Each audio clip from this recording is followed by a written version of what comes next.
दोस्तों स्वागत है आपके अपने चैनल सिविल साइट विजिट में।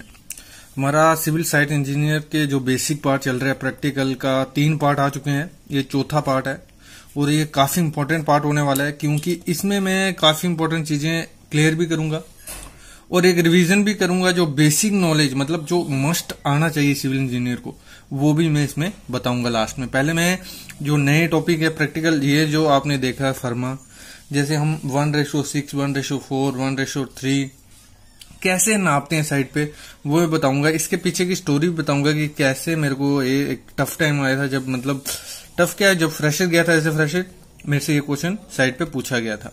तो स्टार्ट करते हैं। सबसे पहला जो क्वेश्चन था, how much winding wire are consume and required for steel winding. मतलब क्या होता है, जो हमारा स्टील वाइंडिंग होता है, फुटिंग का ले लो या स्लैब का ले लो, तो उसमें हमारा वाइंडिंग वायर यूज होता है जिसे हम टाई करते हैं। आपने देखा होगा पतली सी वायर एक यूज की जाती है साइड पे। तो वो उसकी क्वांटिटी कैसे निकालते हैं, देखो बिलिंग पर्पस के लिए भी चाहिए होता है और ऐसे आपको एस्टिमेट देना होता है स्टोर में कि हमें इतना वाइंडिंग वायर चाहिए। तो हमेशा जो वाइंडिंग वायर होता है 1% ऑफ टोटल क्वांटिटी, जितना आज वाइंडिंग करने है, मतलब लगा के चलो 1 मीट्रिक टन हमें स्टील बांधना है तो हमारा 1000 kg हो गया, उसका 1% कितना हो गया 10 kg। मतलब अगर हम ऐसे एज ए सम रूल लेके चले 8 से 10 kg हमारा 1 मीट्रिक टन स्टील बांधने को वाइंडिंग वायर लगता है और बिलिंग में भी हम इसी हिसाब से इसको मेंशन यहाँ लेते हैं। ठीक है, नेक्स्ट बढ़ते हैं। ये इंपॉर्टेंट थिंग है, जो प्रैक्टिकल थिंग है, जैसे मैंने लिख रखा है कि जो फर्मा होता है, ठीक है, ऐसा आपने देखा होगा दोनों साइड से उसको डंडा लगा रहता है और जो लेबर होती है वो उठा के उसको इसमें सैंड या एग्रीगेट डाल के डालती है। मेन मकसद क्या होता है इसका, एक नापने के लिए हमें इसको रखा होता है, मेजरमेंट के लिए।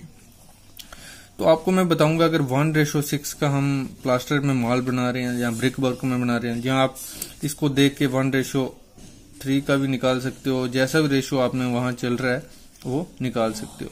तो स्टार्ट करते हैं। सबसे पहले बता दूं, ये होता है हमारा सीमेंट। ठीक है, जो पहला टर्म होती है हमारी, दूसरी टर्म होती है सैंड। ठीक है, तो ये जो मैंने पहले भी वीडियो में कहा है कि इस फार्मूले को गांठ बांध के रख लो क्योंकि ये हर जगह यूज आएगा। मास इक्वल टू कितना होता है, क्या होता है, वॉल्यूम इनटू डेंसिटी। ये काफी इंपॉर्टेंट है जो सिविल इंजीनियरिंग की लाइन में। एक फार्मूला बोल लो क्योंकि ज्यादा तो इतना मैथमेटिकली हमें यूज नहीं होता। जैसे मैंने कहा था एक चीज शेयर करने वाला हूं मैं आपसे, तो शेयर करता हूं कि जब मैं एज ए फ्रेशर साइट पे गया तो एक सुपरवाइजर थे हमारे, तो मैंने उनसे पूछा, क्योंकि एज ए फ्रेशर आपको ये सब थोड़ा इतना डिफरेंट सा लगेगा कि इसको करते कैसे हैं, मतलब इसका नापते कैसे हैं। तो उसी दौरान उन्होंने काफी मतलब एक इंसल्ट ऐसी फील हुई कि आपने सिविल इंजीनियरिंग की है और ये चीजें आते नहीं है। तो तभी मैं ये बेसिक चीजें जो मतलब साइट पे आपको इतनी ज्यादा यूज नहीं होंगी, क्योंकि एज ए सिविल इंजीनियर आपका तो इतना काम नहीं होगा ये सब बनाने का या देने का। छोटी मोटी साइट रही तो वहां होता है, लेकिन आपको प्रैक्टिकली बेसिक से बेसिक चीज मैं इन वीडियोस में बताऊंगा। एक सीरीज स्टार्ट हुई है, 4 वीडियोस हुई हैं, कम से कम कोई 20-30 वीडियोस इस पे मैं लाऊंगा। आपको सब जो बेसिक होता है ना रिलेट, सब बेसिक रिलेट करवाऊंगा थियोरेटिकली वे से, क्योंकि जो प्रैक्टिकली समझ नहीं आएगा वो थियोरेटिकली आपको इजिली समझ आएगा। तो आगे चलते हैं टॉपिक पे। Mass equal to volume into density, ये हो गया क्लियर। जो देखो सीमेंट का मास हमें पता होता है। सीमेंट हमारा मोस्टली किस में आता है, 50 kg के बैग में इंडिया में दिखता है आपको। ठीक है, तो साइड पे वही यूज होता है। वॉल्यूम हमने यहाँ निकालना है, फॉलो करते हैं ना, जैसे जैसे आप इजिली बना लोगे। कोई भी फर्मा होगा, जितनी भी रेशो होगा, आप खुद दे दोगे शटरिंग वाले को कि इतने बाय इतने का बना दे। वॉल्यूम आ गया। डेंसिटी क्या होगी उसकी, 1400 kg पर MQ। क्लियर। सीमेंट की डेंसिटी कितनी होती है, ये पहले वीडियो डाल चुका हूँ, पहले वाले जो वीडियोस है पार्ट 2 या पार्ट 3 में मैंने बताया हुआ है। फिर क्या करना है, वॉल्यूम यहाँ आ जाएगा हमारा, और जो ये होगा 50 वेइंग और 1400 उसके नीचे, तो हमारा निकल जाएगा कि वॉल्यूम कितना आ गया, 0.0347 MQ। ये आगे मैं बताऊंगा भी आपको, ये तो डायरेक्ट आप सबको पता होना चाहिए कि सीमेंट बैग का वॉल्यूम कितना होता है 50 kg के बैग का। ये इंटरव्यू में मोस्टली पूछा जाता है, ठीक है, ध्यान रखना। ये हो गया। अभी क्या करेंगे, हम निकाल रहे हैं रेशो 6 की, जहां कोई भी होगा, 5 होगा, 3 होगा, 2 होगा, 8 होगा। तो आपको सिर्फ क्या करना है, जो भी वॉल्यूम आया होगा 0.0347 इंटू 6। क्यों 6 आया, क्योंकि हमने 1:6 का निकाल रहे हैं। तो इसको मल्टीप्लाई करेंगे, हमारा आ जाएगा 0.2802 MQ। क्लियर। ये हो गया कि इतना हमारा कितना सैंड हो गया 0.280। फिर आगे बढ़ते हैं हम कि अब भी निकालना है मेन जो हमारा इसका साइज निकालना है कि इतना ऐसे कितना रखें, ऐसे कितना रखें और हाइट कितना रखें। तो उसके लिए क्या करना है, कोई भी दो चीजें आपको खुद अज्यूम कर लेनी है। आपको छोटा चाहिए तो छोटा रखो, बड़ा चाहिए बड़ा रखो। लगा लो मैंने अज्यूम कर लिया कि मेरी ये साइड 600 रहेगी, ये साइड 600 रहेगी। आप अज्यूम कर सकते हो ये साइड आपकी 300, ये 300, फिर हाइट बढ़ जाएगी। अगर आपको चाहते हो कि ये 700, ये 700, ये दो साइड खुद से लेनी है, हाइट निकल जाएगी। इनटू हाइट कर दिया, लेंथ ब्रेड्थ इनटू हाइट, हमें यही चीज चाहिए होती है। तो इसको कल करना है इक्वल किसके, इसके, क्योंकि ये हमारा वॉल्यूम है। तो एच कैसे निकलेगा, ये डिवाइड बाय इसको मल्टीप्लाई करेंगे, हमारा आएगा 0.36, तो आगे हमारा 0.578 इसकी हाइट होने वाली है। ठीक है, क्लियर। मतलब 600 बाई 600 बाई 0.758 का अगर हम करेंगे, अगर हम एक बैग सीमेंट डालेंगे माल में, एक बैग डायरेक्ट डाल दिया, फिर हमने एक ये बकरी डालनी है भर के, फुल भर के, तो हमारा सेम हो जाएगा 1:16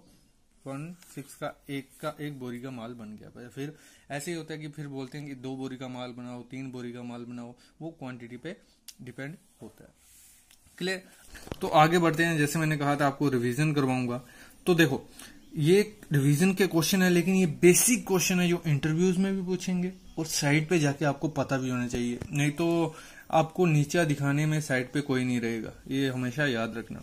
तो सबसे पहला क्वेश्चन है what is the volume of cement bag. जैसे मैंने पीछे दिखाया भी आपको, एक जो सीमेंट का बैग रहता है 50 kg का, उसका वॉल्यूम कितना होता है। अगर हम CFT में क्यूबिक फीट में बात करें 1.23 क्यूबिक फीट, अगर हमें M क्यूब में क्यूबिक मीटर में बात करें तो वो होता है 0.0347 क्यूबिक मीटर M क्यूब। अगर ऐसे एग्जाम्पल लें, रेशो आपको हाल ही में तो सब आनी चाहिए, M 7.5 से लेके M30 तक या 25 तक। लेकिन अगर पूछे कोई M15 और M20 का क्या रेशो होता है, तो M15 का होता है 1.2:4 और M20 का होता है 1.1, 1.5:3। ये हो गया हमारा cement, sand, aggregate. Ready. Next आगे बढ़ते हैं, what is the initial and final setting time. ये हर वीडियोस में आपको दिखता भी होगा, किसी की भी वीडियो उठाओगे बेसिक नॉलेज में ये दिखता है, लेकिन मैं क्लियर कर देता हूँ आपको।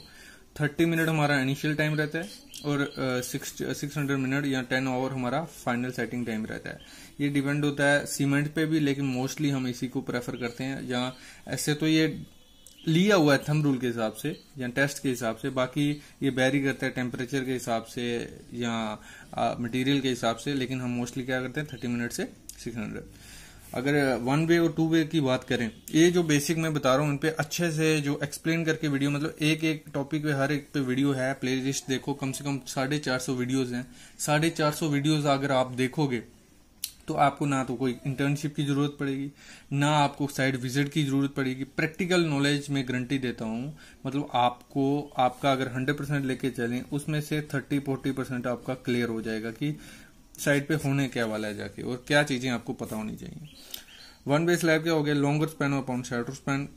ये हो गया हमारा, ये ग्रेटर होना चाहिए 2 से या इक्वल टू। अगर 2 वे होगी तो लॉन्गर स्पैन और shorter span less than by 2 होगा, तो वो 2 वे स्लैब होगी। नेक्स्ट अगर बढ़ते हैं हम, तो how to find the weight of steel bar. Steel bar जो होता है मोस्टली साइड पे हमने देखा है बंडल्स में आते हैं, कई जगह तो लेंथ के हिसाब से होता है 12 मीटर के हिसाब से लेंथ, बाकी कई जगह वेट निकालना पड़ता है। इस पे वीडियो में डाल चुका हूँ 2-3। तो डी स्केयर देखो, डी स्केयर क्या होगा, डाया जो भी आपका डाया होगा हम 10 mm का लेके चलते हैं, 10 का स्केयर डन। लेंथ ही जितनी होगी मोस्टली 12 मीटर के हिसाब से आता है सर्विस स्टार साइड पे, डिवाइड बाय 162। तो जो भी आएगा वो केजी में उसकी वैल्यू हो जाएगी। और मतलब एक 10 mm का रॉड 12 मीटर लंबा, उसका वेट आप इजीली निकाल सकते हो। और वैसे अगर बंडल आया है फिर उसमें 200 नग है बंडल में, इतना आसान ही है वैसे।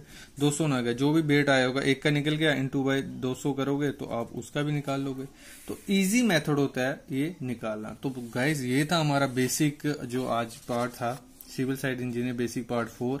ऐसी सीरीज हमारी कंटिन्यू रहेगी। आपको जो जैसी भी वीडियोस चाहिए कि आप चाहते हो कि हमें सर ऐसा वीडियोस चाहिए, तो आप कमेंट करो, वैसा वीडियो भी आएगा। बाकी ये प्रैक्टिकल नॉलेज की हमारी सीरीज ऐसे ही चलते रहेगी। Thank you guys.